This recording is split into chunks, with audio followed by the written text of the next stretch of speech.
to see you guys on the West Coast. Us? You. So a friend that goes to our church, Mike Baird, is a doctor, said, "Oh, you like old books? You like liberty? You like human dignity? You have to meet my friend Brian Becks." And so we met back in December, and he sent me with some of these old books to my school at Trinity Western in Vancouver to show them these books and get them to have an exhibit. They have an original King James Bible from 1611. They have an original U.S. Constitution, an original. They have an original Declaration of Independence, like all these incredible things. And it makes a difference to know it versus hold it, especially when it's in English. You can read it and touch it and smell it. It really does make it kind of come alive. So it's really, really exciting. It's like the King James Bible.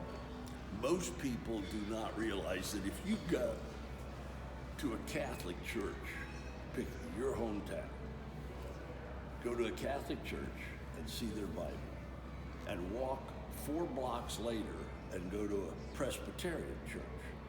They both say King James Bible, but they're not the same Bible. The Catholic Bible has books in it that the other Bible does not have.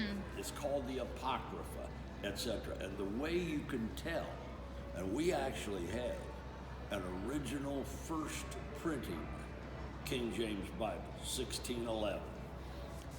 They made a typo. The way you can literally tell a first printing from all subsequent printings is in Ruth 3:15. They call her he. They call Ruth because a he. they forgot an S. S-H-E, forget the S, you got a he. Became known in scholarly biblical circles as a he Bible. And we just take these things, and unlike anybody else, we just loan them out. Because the operating principle of the Remnant Trust is that great ideas belong to everybody. And we don't do that today because the stuff that we have, this right here, she brought home, she's been walking around with the Federalist Papers for the last period of time. Can I show them? Yeah. So, sorry. One of these books. Do you know the Federalist Papers?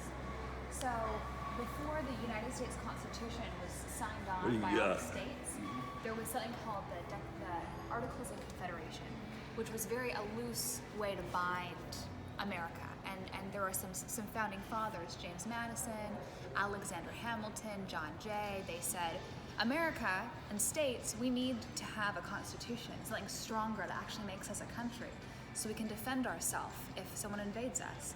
So we can have the federal government take care of us, like in crisis situations.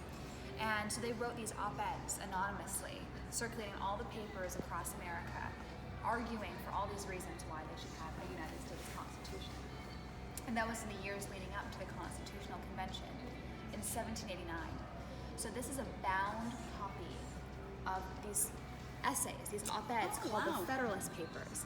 And they're basically a de facto founding document. This is as close to an American founding document as you can get. Talking to Jefferson. So it's bound part 1 and part 2 from 1788. That's all I remember, 85 Federalist Papers. Yes, and so you can look, it's in English, which is nice, and you can look through it.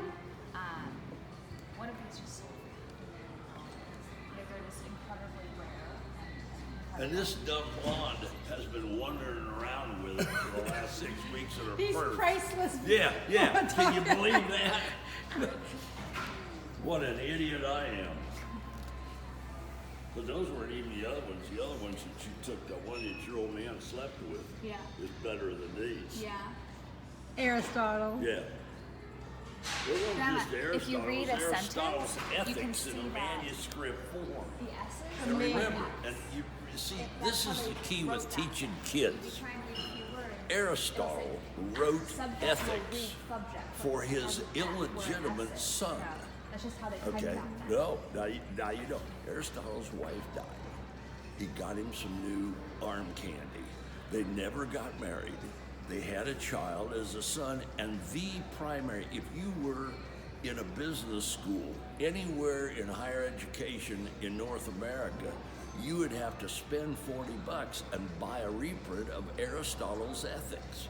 Well, it's technically Aristotle's Nicomachean Ethics because Nicodemus was the name of his son, and this was just a letter to his son saying, hey, you want to do things right in life?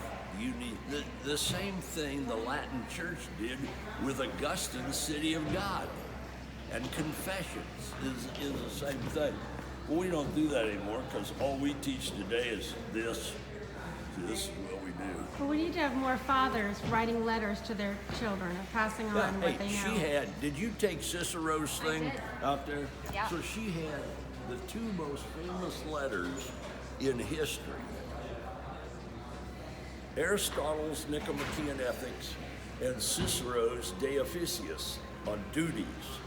And one of them talked about ethics and the other one talked about on duties. And Cicero, remember, Aristotle became the teacher of Alexander the Great.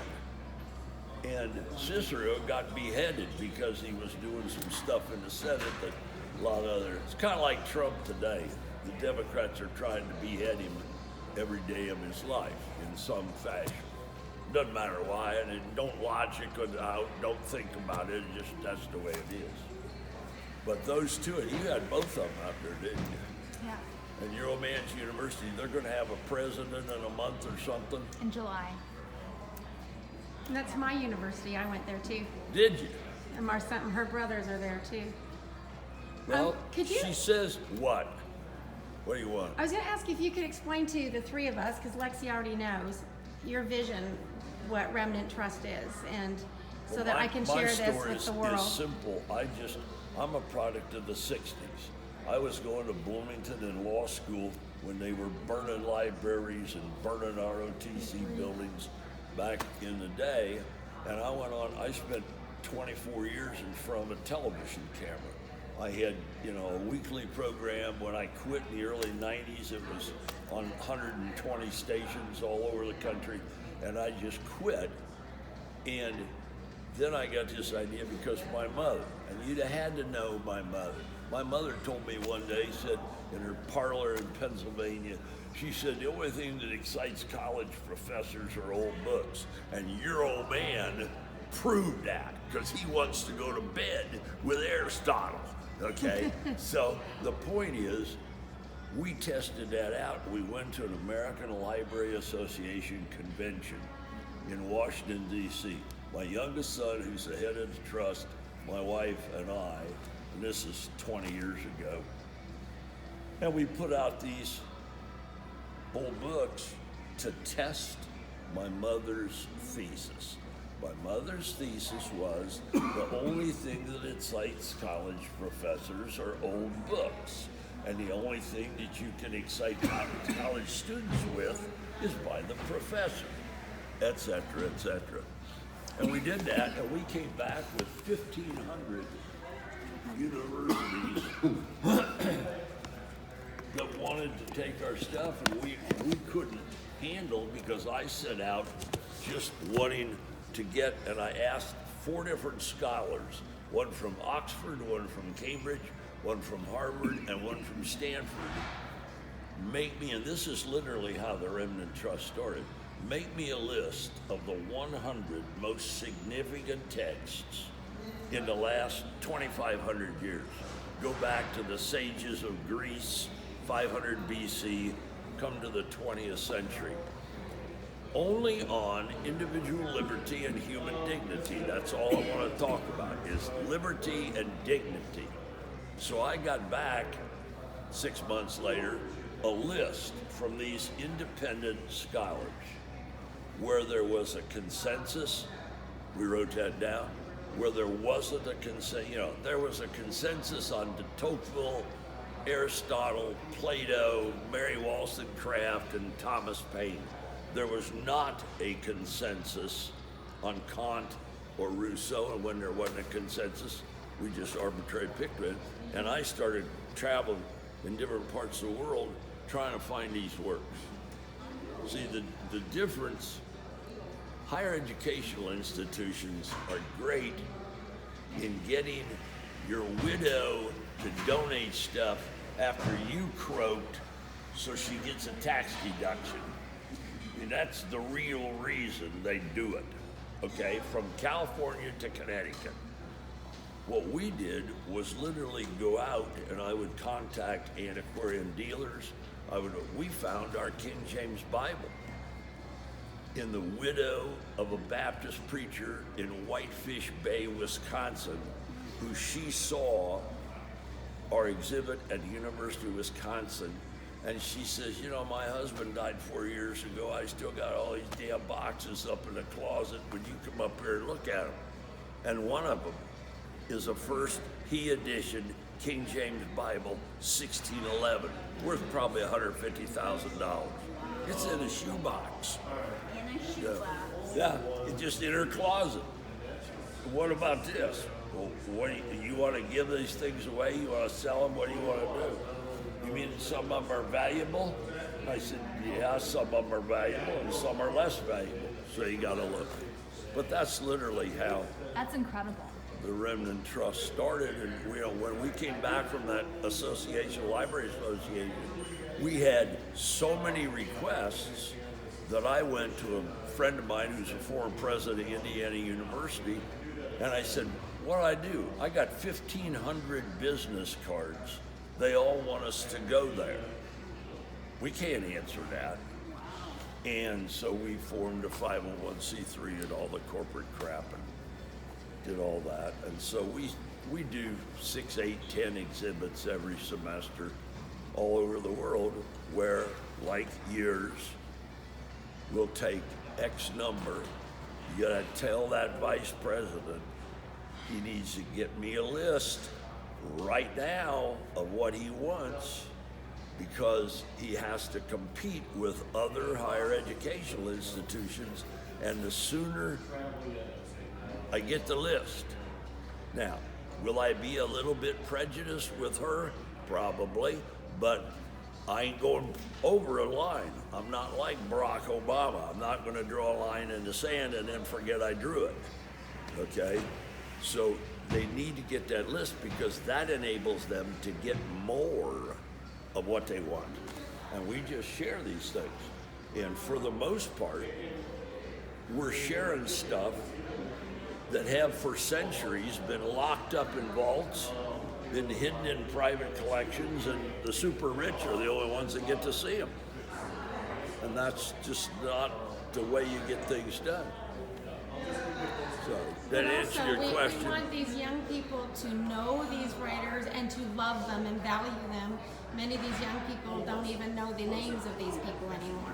Hey, you know, the first man on the street interview, and it was either Jay Leno, it might have been Johnny Carson, that I ever saw. I told my wife, I said, this has got to be a setup for television. Nobody can be that dumb. And I was wrong. People are that dumb. They have no idea of how many, divisions there are in the federal government. They don't they don't even know who the U.S. Senator is, et cetera, et cetera. But you know what? It's because they haven't been taught that. And if you haven't been taught history, think about this. If you don't know where you came from, you can't know where you are. If you don't know where you are, you can't know where you're going. If you don't know where you came from, you don't know where you are, and you don't know where you're going, you're lost. And we just wanted to make an indentation a little bit in saying, hey, you ought to understand these things because I've been listening to these problems. If you go back in our lives, in 1932, Franklin Roosevelt ran on a platform that you'd have thought that the John Birch Society and Barry Goldwater would have drafted the planks of the platform, because the 1932 platform of the Democrat Party was as conservative and as right as could be. But that's not what they did once they got into office. They did something else. I'll tell you one last story, I got to get out of here. 1985, one of our major contributors was an old man named Peter Grace, J. Peter Grace, W.R. Grace and Company, one of the top Fortune 100s in the country. Excuse me. Everybody, U.S. Chamber of Commerce, National Association of Manufacturers, National Federation of Independent Business, everybody was upset about the national debt. Now remember, it's 1985. J. Peter Grace comes to me and says, hey, will you write me a 30 and a 60-second television commercial? Because my company's going to spend lots of money all over the country, television, and I want to run these commercials concerning the national debt. So I wrote it, and everybody was upset with the national debt. Then in 1986, reached $2 trillion. Today, we sit here and the national debt is $22.5 trillion. And the only way we can pay for it is because they reduced the rate of interest to almost zero. And why is it? Every single person, you, and you are responsible for it because we keep asking the federal government to give us stuff. We want stuff that costs money, and you know the bottom line of that, and we go to church and then we turn around and we do immoral things with Washington, D.C. I do not have a moral right to have my hand in your pocket without your consent. And you're shaking your head, yes, sir, that's right. Well, you got to do the converse then. You do not have a moral right to have your hand in my pocket without my consent. Everybody agrees with that. But then, 100 plus, whatever it was, years ago, we decide, hey, you know what? If we can get the federal government to get their hands in their pockets, and you and me get a little of that, then it's okay. It doesn't matter. And it's been doing that for the last 100 years. I mean, look at the crap going on in higher education today. Actually paying, how about $400,000 to get the tennis coach to put my kid on the team, even though he's never played tennis. You know what? It's just the tip of the iceberg, because higher educational institutions been doing that for decades and decades and decades, some of them in a quasi-legal fashion. Not the illegal way that these movie stars have been doing it. But I mean, we do that, and you know. So, nice to meet you, Mama, Grandmama, Grandpa. I gotta go. So, I'll see you whenever the hell I'm supposed to